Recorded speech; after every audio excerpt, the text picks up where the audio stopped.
Take me away home. Show me all the places I've never known. And we'll change. Hello all together, welcome again to our channel. Today we're going to cook a known pancit in our country. We have a unique pancit today and I'm going to share to you my special recipe of my pancit. Now let's go jump over to the ingredients.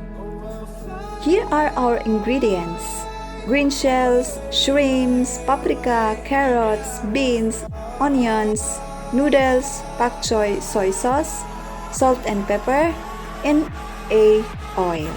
Gasan po natin ating mga gulay bago natin i-slice. Para madaling lutuin at soft yung noodles natin, lalagyan natin ng tubig o ibabad natin sa tubig ng mga 10 minuto, tapos i-drain natin at isa din ito sa way na mahugasan natin ang noodles at ma-remove ang borax. Kasi mostly sa mga quick cooking pancit noodles or pancit canton ay meron siyang borax. Ang borax ay hindi po dapat kinakain.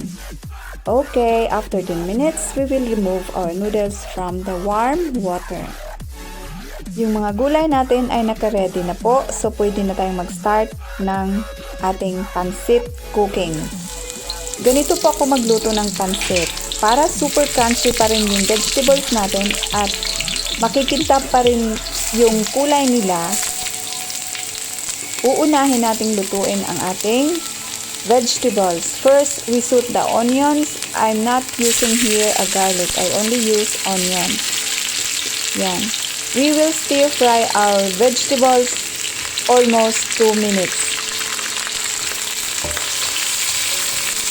Ito po yung secret para crunchy yung vegetables natin. Sariwang-sariwa pa din. At yung kulay nila, makikita nyo, kumikintab pa din. And then, we put some salt and pepper. After almost 2 minutes, ilipat na natin ito sa isang plato.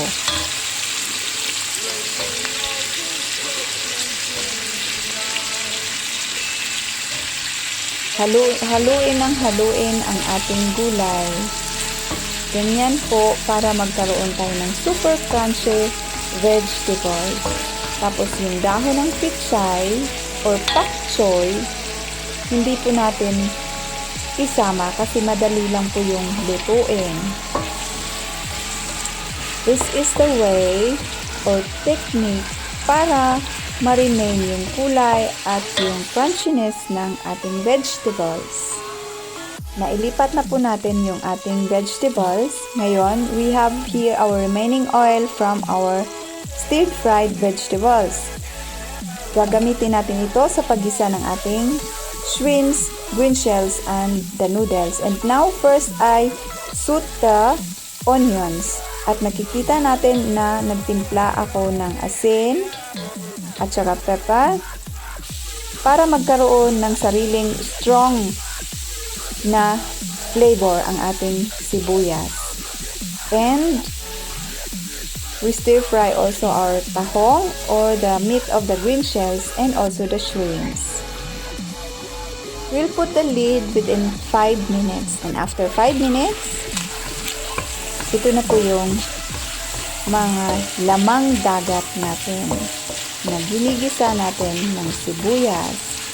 You can try this cooking style of mine.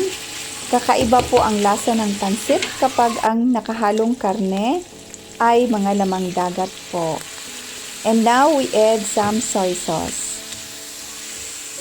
We don't need to put some fish sauce or patis kasi nga ang gamit natin dito ay shrimps and the green shells which has its unique flavor. The shrimps and the meat of green shells is already cooked. We can add now our pancit noodles.